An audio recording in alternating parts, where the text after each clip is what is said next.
చాలా కాలం క్రితం చాలా దూరంలో ఉన్న ఒక సరస్సు దగ్గర ఒక డప్పు వాయించుకునేవాడు నక్షత్రాలు కనిపించే రాత్రిని ఆస్వాదించడానికి తిరిగేవాడు. అతను సరస్సు ఒడ్డుకు వచ్చినప్పుడు అతను ఇంతకు ముందెన్నడూ చూడని విధంగా కొన్ని నార ముక్కలను చూసి కనుగొన్నాడు. చుట్టుపక్కల ఎవరూ చూడకుండా అతను ఆ నారముక్కని తన జేబులో పెట్టుకున్నాడు. దీంతో చక్కటి మృదువైన దిండుగా చేసుకున్నాడు. ఆ రాత్రి అతను గుడిసెలో నిద్రిస్తున్నప్పుడు తలుపు తట్టిన శబ్దాన్ని విన్నాడు. ఈ సమయంలో ఎవరై ఉండొచ్చు? మీరు ఎవరు? మరియు ఈ సమయంలో ఇక్కడికి వచ్చారేంటి? నేను యువరాణిని. నేను మంత్రిగత్తె శాపగ్రస్తురాలిని. మంత్రిగత్తె 2 గాజు పర్వతం పైన బంధించింది. సరస్సులో మునిగిపోవడానికి నేను వచ్చాను ఇక్కడికి. కానీ మీరు తీసుకున్న నారముక్క లేకుండా నేను తిరిగి వెళ్ళలేను. ఓ, నన్ను క్షమించండి. నేను చుట్టూ ఎవరూ లేనందున దాన్ని తీసుకున్నాను. మీరు దానిని నాకు తిరిగి ఇవ్వగలరా?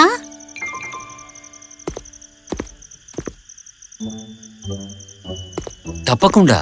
కానీ మీరు చాలా నిరాశలో ఉన్నట్లు అనిపిస్తోంది. నేను మిమ్మల్ని రక్షించే మార్గం ఉందా? నన్ను రక్షించడానికి మీరు గాజు పర్వతం పైకి రావాల్సి ఉంటుంది. మీరక్కడికి చేరుకున్న తర్వాత మంత్రం విచ్ఛిన్నమవుతుంది. ఆ తర్వాత నన్ను నేను రక్షించుకోగలను. కానీ మీరు గాజు పర్వతాన్ని చేరుకోవడం అసాధ్యం. అసాధ్యం అనేది ప్రయత్నించని వారికి మాత్రమే. చెప్పండి, గాజు పర్వతం ఎక్కడ ఉంది యువరాణి?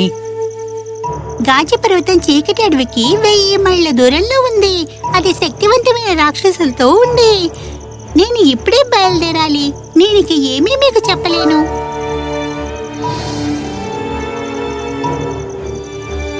డప్పు వాయించువాడు ధైర్యవంతుడు కాబట్టి అతను చీకటి అడవి వైపుకు బయలుదేరాడు. అతను అక్కడికి చేరుకున్నప్పుడు అతను తన డప్పుని చాలా చాలా బిగ్గరగా కొట్టడం మొదలుపెట్టాడు. అడవి మొత్తం శబ్దంతో కదిలినట్టుగా అనిపించింది. రాక్షసుల శబ్దాల్ని విన్నారు.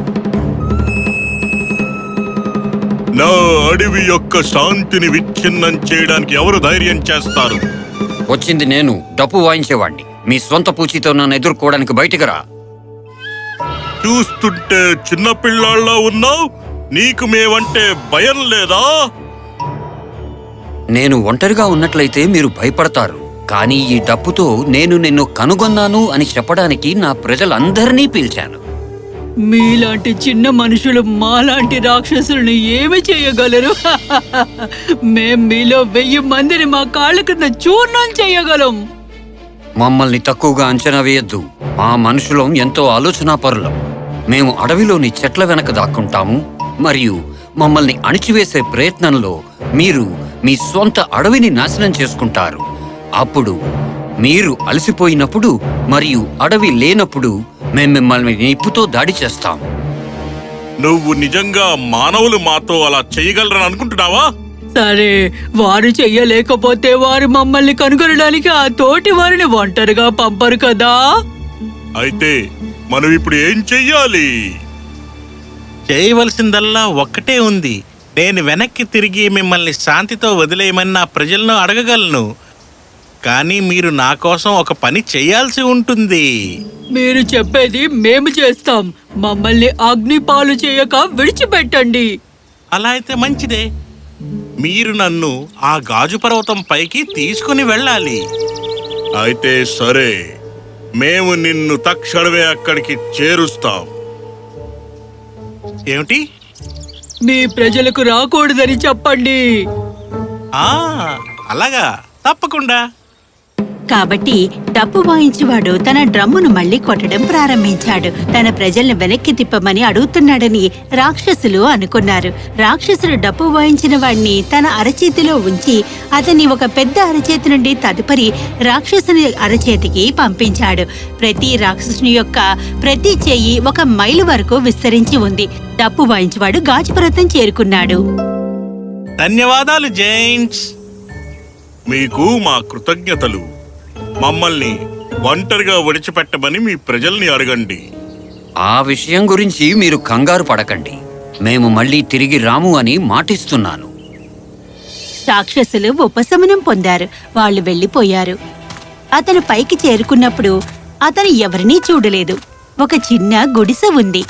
అతను తలుపు తట్టాడు. ఇక మూడవసారి కొట్టాక ఒక మంత్రగట్ట తలుపు తెరిచింది. మీరు ఈ పర్వత శిఖరానికి ఎలా చేరుకున్నారు? ఇక్కడికి రావడానికి ఎవరికైనా అసాధ్యము.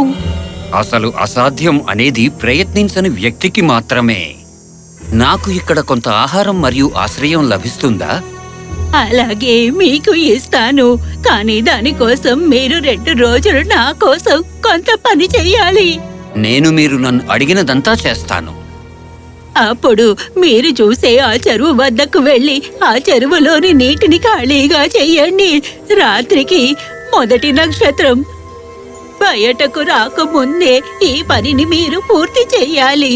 మీకు అసాధ్యం అని అనిపించకపోతే తప్ప. ప్రయత్నించని వారికి మాత్రమే అసాధ్యం అని అనిపిస్తుంది.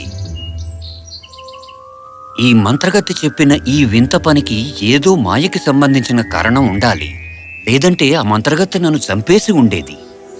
బహుశా ఆ చెరువుని ఖాళీ చేయడానికి ఏదో మార్గం ఉండుంటుంది. కాబట్టి డప్పు వాయించేవాడు మాయా చెరువు దగ్గరికి వెళ్లి నీటిని తొలగించడం ప్రారంభించాడు. కానీ అతను ఒక సమయంలో కొన్ని చుక్కల్ని మాత్రమే బయటపడేయగలుగుతున్నాడు. మార్గం లేదు. అతను చెరువుని సమయానికి ఖాళీ చెయ్యలేడు. మధ్యాహ్నం నాటికి అతను చాలా అలసిపోయాడు.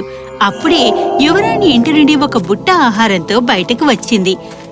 అతను తిన్నప్పుడు ఆమె అతనితో మాట్లాడింది. చింతించకండి, మాయతో నేను ఈ చెరువుని ఖాళీ చేస్తా. మీరు ఇక్కడ పడుకుని నిద్రపోండి. యువరాణి తన వేలికి ఉన్న ఉంగరాన్ని తిప్పింది. వెంటనే చెరువు ఎండిపోయింది. రాత్రి మంత్రగత్తె చెరువును పరిశీలించడానికి వచ్చినప్పుడు ఆమె భయపడింది. మీరు దీన్ని ఎలా చేశారు? ఇది అసాధ్యం కదా. అసాధ్యం అనేది ప్రయత్నం చెయ్యని వారికి మాత్రమే. చాలా సంతోషం. మీతో నాకు మరొక పని ఉంది. రేపు మొదటి నక్షత్రం బయటకు రాకముందే మీరు ఆ అడవి నుండి 100 పువ్వుల 1000 పుష్పగుచ్చాలని తీసుకురావాల్సి ఉంటుంది. మరి రమ్మర్ అడవిలోకి వెళ్లి చూస్తూ శోధించిన ఒక్క పువ్వు కూడా దొరకలేదు. మధ్యాహ్నం నాటికి అతను చాలా అలసిపోయాడు. మరోసారి యువరాణి తన బుట్ట ఆహారంతో అతని వద్దకు వచ్చింది. అతను తిన్నప్పుడు అతనితో ఆమె మాట్లాడింది. చింతించకండి, నేను పుష్పగుచ్చాలని మ్యాజిక్ తో చేస్తాను. మీరు ఇక్కడ పడుకుని నిద్రపోండి. యువరాణి తన వేలికి ఉన్న ఉంగరాన్ని తిప్పింది. వెంటనే 100 పువ్వుల 1000 పూల గుత్తులు కనిపించాయి. రాత్రి వాటిని పరిశీలించడానికి మంత్రగత్తె వచ్చినప్పుడు ఆమె ఆశ్చర్యపోయింది. మీరు దీన్ని ఎలా చేశారు? ఇది అసాధ్యం కదా. మరి అసాధ్యం అనేది ప్రయత్నం చెయ్యని వారికి మాత్రమే. ఇది విన్న మంత్రగత్తె విచ్ఛిన్నమై అదృశ్యమైపోయింది. నేను స్వేచ్ఛ పొందాను, నన్ను మీరు విడిపించారు. అలా నేను ఎలా చేశాను? ఎవరైనా నన్ను రక్షించడానికి ప్రయత్నించి 3 అసాధ్యమైన పనులు చేస్తేనే మంత్రగత్తె నాపై పెట్టిన శాపం విచ్ఛిన్నమైపోతుంది. మీరు ఇక్కడికి రావడం మొదటి పని. మంత్రగత్తె ఎప్పటికీ జరగదని మీరు అనుకున్న పర్వత శిఖరానికి చేరుకున్న తర్వాత ఆమె నాపై ఎక్కువ శక్తిని కోల్పోయింది. ఆపై మీరు ఇతర సాధ్యమైన పనులు చేయడానికి అంగీకరించినప్పుడు నా ఉంగరం మాయని ఉపయోగించకుండా ఆపలేకపోయింది. యువరాణి, నేను కేవలం డప్పు వాయించేవాడినని నాకు తెలుసు. కానీ మీరు అనుకుంటున్నారా నన్ను ఇష్టపడుతున్నారా? మీరు అపరిచితులను రక్షించడానికి ప్రాణాలని పణంగా పెట్టిన ధైర్యవంతులు. లేదు, నా డప్పు వాయించు వారికి మీరు నచ్చలేదు. నేను మిమ్మల్ని గౌరవిస్తాను. అవును, నేను కూడా మిమ్మల్ని ప్రేమిస్తున్నా. మీరు మీ జీవితాంతం నాతో గడుపుతారా? అవును, కానీ దానికోసం మనం ఈ స్థలాన్ని విడిచిపెట్టాలి. గుడిసెలోకి వెళ్లి మంత్రగత్తె యొక్క నిధుల్ని పొందండి. అలా డప్పు కొట్టేవాడు గుడిసెలోకి వెళ్లి అక్కడ బంగారం మరియు విలువైన రాళ్లు, అన్ని రకాల ఆభరణాలతో నిండి ఉండడం చూశాడు. అతను త్యాగానికి తగ్గ ఫలితం పొందాడు. యువరాణి 2 విషయాల్ని ఎంచుకుంది. ఒక అందమైన పచ్చ ఉంగరం, మాణిక్యాలు మరియు బంగారపు హారం. అప్పుడు బయలుదేరే సమయం వచ్చింది. యువరాణి తన ఉంగరాన్ని తిప్పింది. వెంటనే ఆమె డప్పు వాయించేవాడు ఆమె ప్యాలెస్ ద్వారాల వద్దకు చేరుకున్నారు. వారు ప్రవేశించక ముందే డప్పు వాయించేవాడు ఆమెను ఆపాడు. నేను నా తల్లిదండ్రులని కలిసి నేను తిరిగి వచ్చానని వారికి చెప్పాలనుకుంటున్నాను. అలాగే, తప్పకుండా. కానీ మీరు వారిని ముద్దు పెట్టుకోరని నాకు మాట ఇవ్వాలి. అలా చేస్తే మీరు నన్ను మర్చిపోతారు. నా ప్రియమైన నిన్ను ఎలా మర్చిపోగలను? నేను అలా వెళ్ళి ఇలా వచ్చేస్తాను. కాబట్టి డప్పు కొట్టేవాడు తన తల్లిదండ్రులను కలవడానికి వెళ్ళాడు. అలాంటి ఆనందం, వేడుక మరియు ఆప్యాయత ఉన్న సమయంలో యువరానికి ఇచ్చిన వాగ్దానాన్ని మరిచిపోయాడు. అతని తల్లిదండ్రుల్ని ముద్దు పెట్టుకున్నాడు. అతను యువరాణి జ్ఞాపకశక్తిని కోల్పోయాడు. అతను సంపాదించిన సంపదతో భారీ కోట నిర్మించారు. ధనవంతుడైన గొప్పవారి కుమార్తె అతని కోసం వధువుగా ఎంపిక చేయబడింది. రాకుమారి ప్యాలెస్ గేట్ల వద్ద వేచి ఉంది. కానీ డప్పు కొట్టేవాడు తిరిగి రానప్పుడు ఏం జరిగిందో గ్రహించింది. ఆమె అతన్ని వెతుక్కుంటూ వెళ్ళింది. వెంటనే అతని పెళ్లి గురించి వింది. ఆమె భవనం లోపలికి బయటికి వెళ్లే సేవకుల సమూహంతో కలిసి త్వరలోనే కాబోయే వధువుని గుర్తించింది. క్షమించాలి. వావ్! ఈ ఉంగరాన్ని నాకు చూపించండి. ఇది అందంగా ఉంది. నేను నా జీవితంలో ఇలాంటి అందమైన దాన్ని ఎప్పుడూ చూడలేదు. అవును, ధన్యవాదాలు. మీరు దీన్ని నాకు అమ్మలేరా? లేదు లేదు. దానికోసం మీకు కావలసినది నేను చెల్లిస్తాను. కానీ ఇది నాకు కావాలి. నా పెళ్లిలో నేను దీన్ని ధరించాలి. మంచిది, మీరు దీన్ని తీసుకోవచ్చు. కానీ ప్రతిగా మీరు మీ కాబోయే భర్తను ఒంటరిగా కలవడానికి నన్ను అనుమతించాలి. మొదటి నక్షత్రం రాత్రి బయటకు వచ్చిన వెంటనే వధువు ఉంగరాన్ని తీవ్రంగా కోరుకుంది. అయితే ఆమె అంగీకరించింది. కానీ రాత్రి ఆమె తన నీటిలో ఒక నిద్రమాత్రల పౌడర్ని కలిపింది. యువరాణి అతన్ని కలవడానికి వచ్చినప్పుడు డప్పు కొట్టేవాడు గాఢంగా నిద్రపోతున్నాడు. అతను ఆమె తలుపు తట్టడం వినలేదు. తలుపు తెరవండి నా ప్రియమైన డ్రమ్మర్. మీకు గుర్తులేదా? నా మ్యాజిక్ రింగ్ యొక్క ఒక సంగ్రహావలోకనం మరియు మీరు గాజు పర్వతం, మంత్రగత అన్ని గుర్తు తెచ్చుకోవాలి. దయచేసి తలుపు తెరవండి. రాకుమారి ఏడుస్తూ రాత్రంతా వేడుకుంటూనే ఉంది. కానీ డ్రమ్మర్ గాఢంగా నిద్రపోయాడు. మరుసటి రోజు ఆమె తిరిగి భవనం వద్దకు వచ్చింది.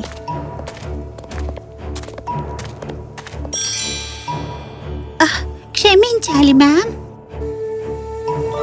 అబ్బా, ఆహారాన్ని నాకు చూపించు. అది ఎంత అందంగా ఉంది. నా జీవితంలో ఇంతకంటే అందమైన దాన్ని నేను ఎప్పుడూ చూడలేదు. అవును, ధన్యవాదాలు. మీరు దీన్ని నాకు అమ్మలేరా? లేదు. దీనికోసం మీకు కావలసింది నేను మీకు చెల్లిస్తాను. కానీ నాకు దాన్ని కావాలి. నా పెళ్లిలో నేను దీన్ని ధరించాలి. మరి మంచిది, మీరు దానిని తీసుకోవచ్చు. కానీ ప్రతిగా మీరు మీ కాబోయే భర్తను ఒంటరిగా కలవడానికి నన్ను అనుమతించాలి. మొదటి నక్షత్రం రాత్రి బయటకు వచ్చిన వెంటనే వధువు నెక్లెస్ చాలా ఘోరంగా కోరుకుంది. ఆమె అంగీకరించింది. కానీ రాత్రి ఆమె తన నీటిలో ఒక స్లీపింగ్ పౌడర్ని కలిపింది. తద్వారా యువరాణి అతను తలుపు తట్టినప్పుడు నిద్రపోతూనే ఉండవచ్చు. కానీ ఈసారి మునుపటి రాత్రి యువరాణి ఏడుపులు విన్న డ్రమ్మర్ తల్లిదండ్రులు దాని గురించి అతనికి చెప్పారు. అతను నీటిలో ఏదో ఉంచినందున అతను నిద్రపోయే ఏకైక మార్గం డ్రమ్మర్ గ్రహించాడు. కాబట్టి అతను ఏమీ తాగలేదు. యువరాణి కోసం వేచి ఉన్నాడు. వెంటనే తలుపు తట్టిన చప్పుడు విన్నాడు. తలుపు తెరవండి నా ప్రియమైన డ్రమ్మర్. మీకు గుర్తులేదా? మ్యాజిక్ రింగ్ యొక్క సంగ్రహావలోకనం, గాజు పర్వతం, మంత్రగత్తె అన్నీ. దయచేసి తలుపు తెరవండి. డ్రమ్మర్ తలుపు తెరిచాడు. యువరాణి అతని మ్యాజిక్ రింగ్ చూపించింది. వెంటనే అతనికి అన్ని జ్ఞాపకం వచ్చాయి. నా ప్రియమైన యువరాణి, నన్ను క్షమించు, నన్ను క్షమించు. నేను నిన్ను ఎలా మర్చిపోయాను? నాతో రా. డ్రమ్మర్ యువరాణిని తన తల్లిదండ్రుల వద్దకు తీసుకెళ్లి వారికి అన్ని వివరంగా చెప్పాడు. అమ్మా, నాన్న, ఈమె నా ప్రియమైన యువరాణి. నేను మరెవరిని వివాహం చేసుకోలేను.